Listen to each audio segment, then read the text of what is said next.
Assalamualaikum warahmatullahi wabarakatuh. Waalaikumsalam warahmatullahi wabarakatuh. Saya di sini akan mempresentasikan mata kuliah Hukum Dagang dan Bisnis yang judulnya Pengantar Hukum Dagang dan Bisnis yang kedua. Yang pertama, kita akan membahas pengertian hukum dagang. Menurut Kamus Besar Bahasa Indonesia atau yang disingkat dengan KBBI, dagang dapat diartikan sebagai pekerjaan yang berhubungan dengan menjual dan membeli barang untuk mendapatkan keuntungan. Kemudian saya mengambil dua pengertian hukum dagang menurut dua orang ahli. Yang pertama menurut Purwosucipto dan yang kedua menurut CST. Menurut Purwosucipto, hukum dagang adalah hukum perikatan yang timbul khusus di lapangan hukum perusahaan. Sedangkan menurut CST, hukum dagang adalah hukum yang mengatur tingkah laku manusia untuk melakukan perdagangan untuk memperoleh keuntungan. Jadi dapat disimpulkan bahwa hukum dagang adalah hukum yang mengatur segala aktivitas atau usaha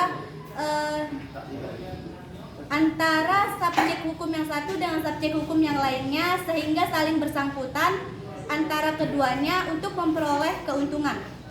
Baru yang kedua saya akan bahas tentang sumber hukum dagang. Sumber-sumber hukum dagang adalah tempat di mana bisa didapatkan peraturan-peraturan mengenai hukum dagang.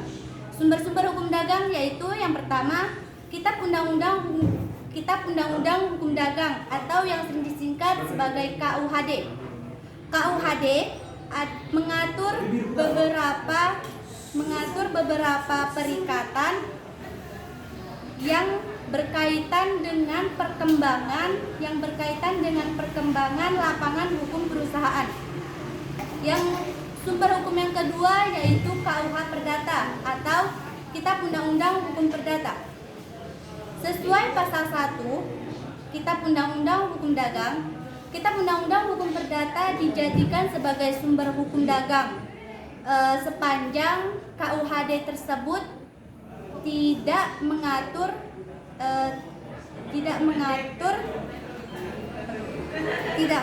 hal-hal tertentu, dan hal-hal tertentu tersebut diatur dalam Kitab Undang-Undang Hukum Perdata, khususnya buku 3. Kitab Undang-Undang Hukum Dagang dan Kitab Undang-Undang Hukum Perdata merupakan sumber hukum yang telah dikodifikasi. Maksud dikodifikasi yaitu telah disusun secara sistematis, secara komplit, dan secara lengkap.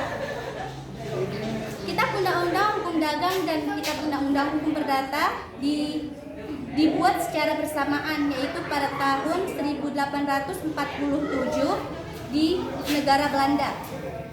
Kitab Undang-Undang Hukum Dagang ini terdiri atas dua buku. Yang pertama yaitu buku 1 dan buku 2. Buku 1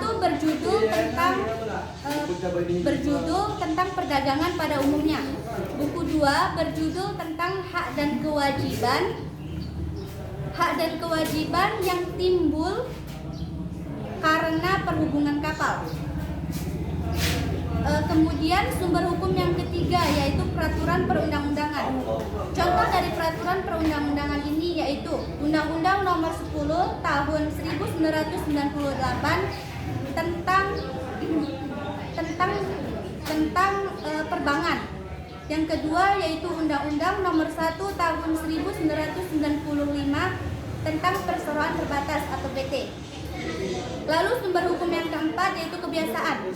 Kebiasaan dapat dijadikan sebagai sumber hukum dagang apabila kebiasaan itu dilakukan secara terus-menerus, tidak terputus, dan diterima oleh masyarakat umum dan pedagang pada khususnya. Yang ketiga kita bahas yaitu ruang lingkup hukum dagang.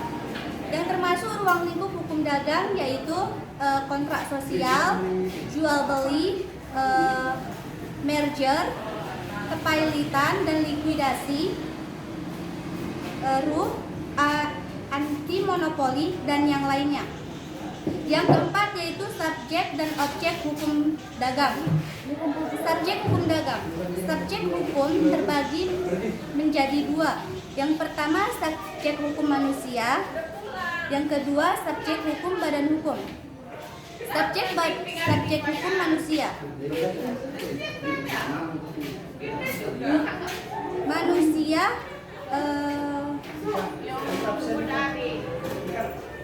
Manusia menurut hukum setiap manusia menjadi subjek hukum.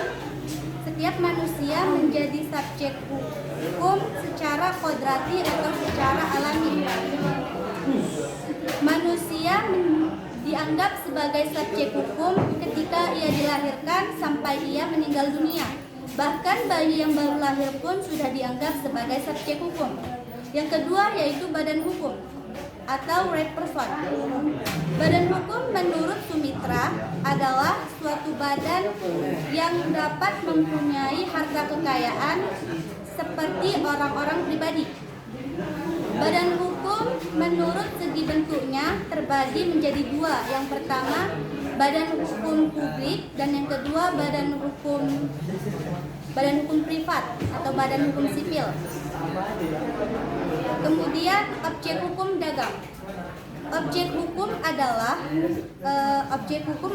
segala sesuatu yang bermanfaat bagi subjek hukum. Yang termasuk dari objek hukum yaitu benda atau barang atau hak yang dimiliki dan bernilai ekonomi. Yang kelima, hubungan antara Kitab Undang-Undang Hukum Dagang dan Kitab Undang-Undang Hukum Perdata. Hubungan antara Kitab Undang-Undang Hukum Dagang dan Kitab Undang-Undang Hukum Perdata adalah sangat erat hubungannya. Karena apa? Karena KUHD dan KUHP pada awalnya dalam satu kodifikasi. Namun karena perkembangan hukum dagang itu sendiri, kemudian KUHD dan KUHP dipisahkan. Mungkin hanya ini presentasi yang dapat saya sampaikan. Apabila ada yang salah, saya mohon maaf. Wassalamualaikum warahmatullahi wabarakatuh. Waalaikumsalam.